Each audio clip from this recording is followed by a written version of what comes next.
Ang tubag nato sa Salmo nag-ingon,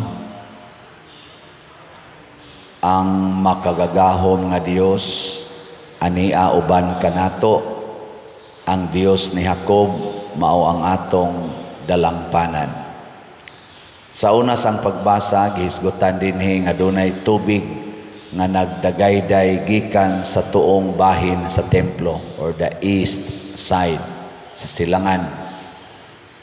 O kining maong tubig nagsigig agas na nag-anam og kalawom hangtod nahimo nagyong suba.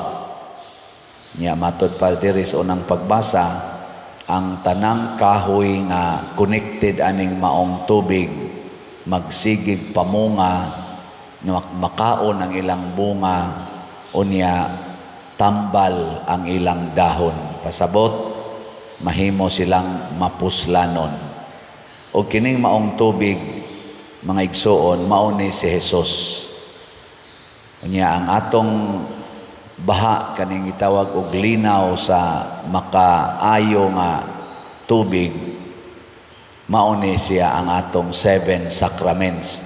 Kay kanang gitawag og naabli nga tuong bahin sa templo nga naa nag-agas ang tubig, mauna siya ang kilid ni Jesus nga gidugsak sa bangkaw og niagas ang dugo og tubig. Nauna to di ba ni naalagi na ano na sama din ni ani lingay mong tupad ina sugot kag dugsakon imong tuong kilid, sugot ka ang dugsakon ba? Okay ni mo? Dili. Wa mo'y ayong. Pagbunyag nato, muratag mga kahoy nga gitanom diha niining maong sapa. Kay niambit naman ta sa nagbaha nga grasya sa kilid ni Jesus. Ako nang gikaingon, mao ni ang 7 ka sakramento. Nga ang unang sakramento mao ang bunyag. Mo nang matanom na tadiha nya expected sad ta nga mubaha sa tangad to sa uban samas mga kahoy nga nagtubo didto nga magsigig pamunga, mamunga sa doon tatag mga bunga nga makaayo sa atong isig katao og mahimong tambal ang atong kinabuhi ngadto sa uban.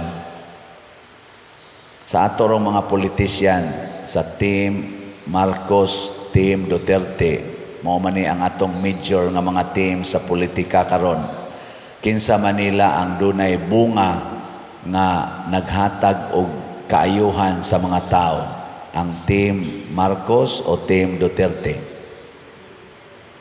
Ay lagtubag diha las inyong kasing-kasing. Unya human og mamili tag kandidato manaa mas Team Marcos or Team Duterte, kinahanglan nga atong pilion kadtong naghatag og maayong bunga, kanabang nakalipay natong mga Filipinos dili makasubo. Pero di man gyud maingon malipay ang tanan, at least ang kinabag-an. Nya unsaon man pagkalipay sa kinabag-an, basta ang atong leader masimbahan man o maggobyerno muatiman gyud sa nanag-antos kaning labing ubos. Muna si Kristo man ang ato sang model, siya ang tubig, pero siya sa dang atong model sa dihang nagpakatao siya, isip atong leader, muna siya makabuhi nga bunga ang paghatag o kalipay sa atong isig katao. Gilingay mong tupad, ing nalipay kang nagtupad ta.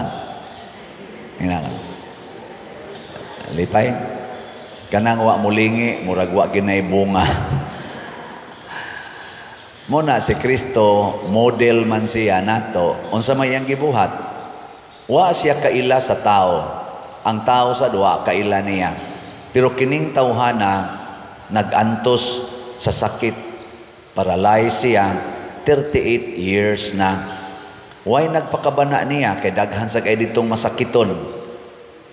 Niya gila-ila ni Jesus, ana luoy in taon kaayo, ingos Jesus. Ako na deka 38 years nga paralyzed, maulagi Lord. Mao lagi sir, ana. Siya niya gusto pa kang maayo. Ana. Kung kamo pa'y pangutan-on ni Jesus na kay sakit 38 years na, gusto pa kang maayo? Ayaw na lang, tiwasuno na. By that time, na 38 years na kang nagikalakaw, murag tiwasuno naman gaana, ay na lang pangandoy. Pero si Kristo, wa siya maghuwat. Kaya niingon mang tao, wa man ko'y makaalsa na ako padong at tos tubig. Kaya mulihok man tong tubig, basta mo gawas ng power kunos Ginoo dito. Dadon na itong masakiton, basta mahumol ka dito, nga nilihok ang tubig, kana maayo ka. Siya, maunhan naman siya, maalihan, mandigit siya katos maus tubig. 38 years na siyang kasigig suway-suway, ana. Looy, no? Kitang mga Filipinos, pila nakakatuig na nag-antos ta aning atong hunger. Kita ba, mga Filipinos? Akong nadunggan, gasugod ni atong Marcialo, nga daghan kay tagpag-antos din is Pilipinas, maubit atong siging demonstration, hangtod nag-people power. Kanus aman tong nag-people power ta? 1986. Ana. Gikan ato hangtod karon pila na katuig?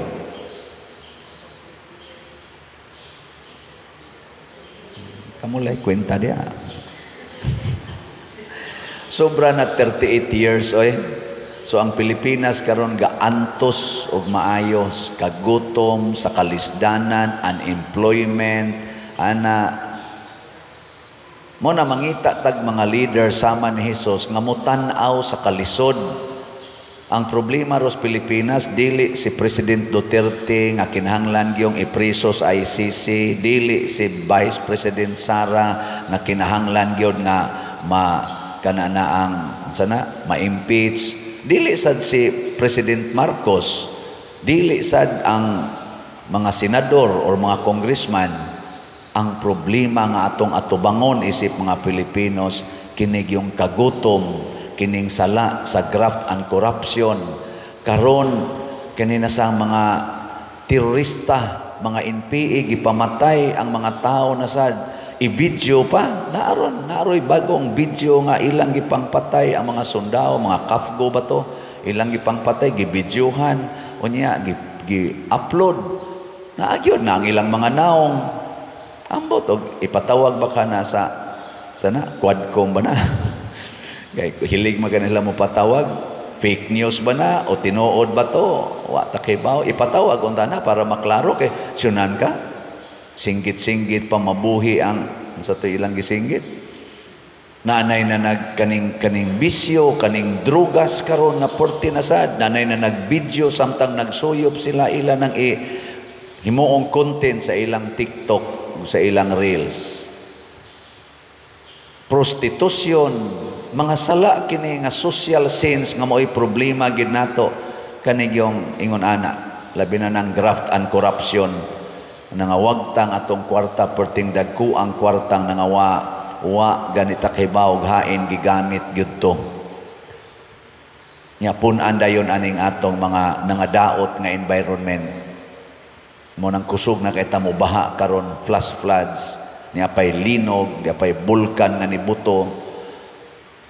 Dili tao ang ato rong problema kung dili kahimtang og ang ato untang pilion mga tao, mga leader sama ni Jesus mutan-aw sa tinuod nga kalisdanan, dili magsigig pangaway sa iyang isig ka tao.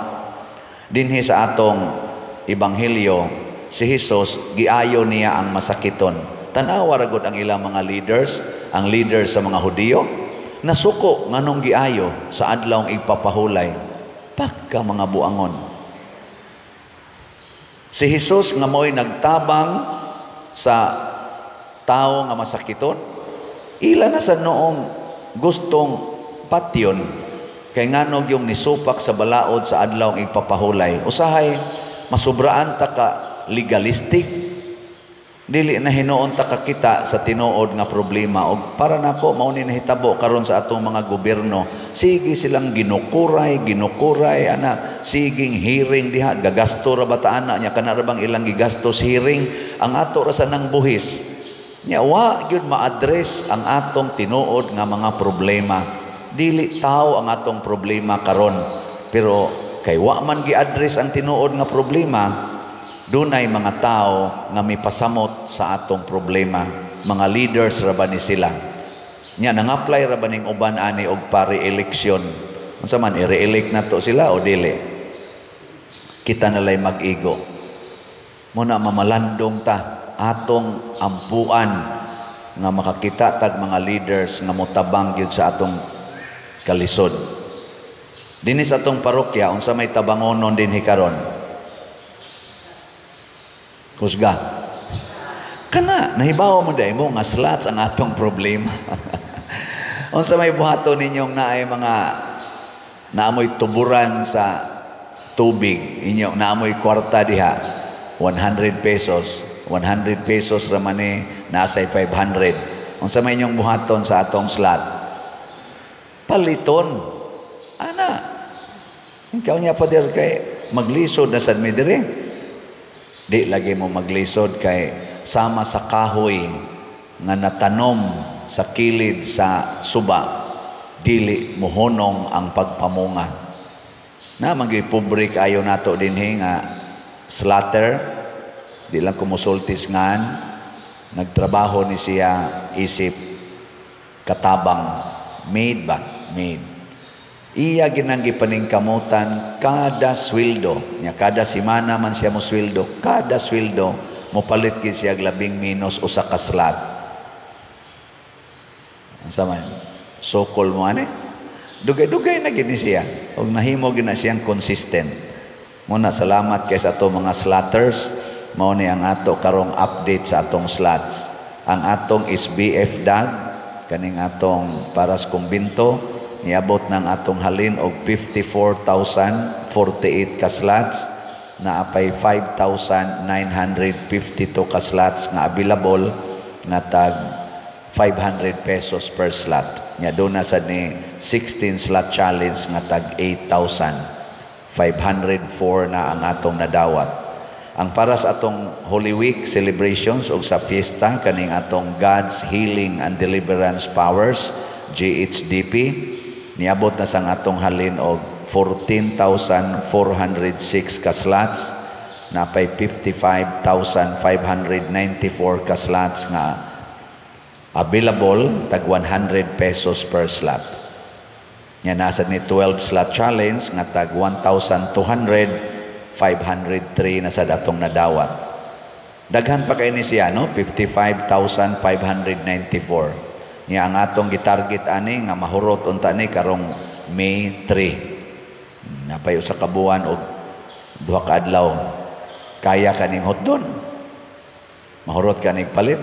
Kung inyo lang yung ipabaha ang inyong bunga, tag 100 ra gud na.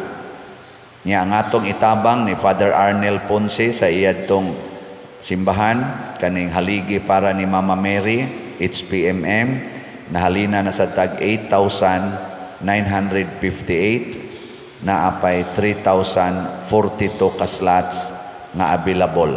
Nasa ni 20 slot challenge nga tag 2,000. So atong pakpakan ang namalit na tog slots. Salamat kayo. Sa atong ginagmayng paagi, wa ta maghunahunag baos except gracias Ginoo namalita ning slots.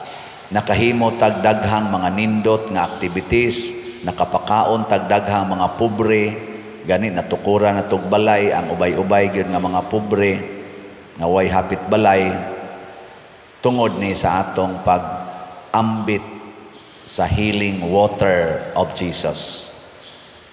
Unsaon man nato ni pagpadayon, atong tan-awon kanunay ang panginahanglan sa atong isig katawo. Dili ta magsigig tan-aw sa atong personal nga mga panginahanglan. Muna si Jesus wa magpasikat ni exit gani siya nya niingon dayon siya sa kaning tao nga naayo pag ikaduha nilang kita ayaw na pagpakasala kay ang sala maoy babag sa atong pagduol pag-ambit sa tubig nga makabuhi. sala. Munang dunay ni first communion nato karon o ni first confession si wako kailaan limot ko Maria. She is growing in Dubai. She cannot speak Cebuano but can understand a little. Pero she, with her family, very interested to be fully in communion with Jesus. That's why she sought to confess and to take First Communion this morning. So let's give her a round of applause. Thank you, Maria.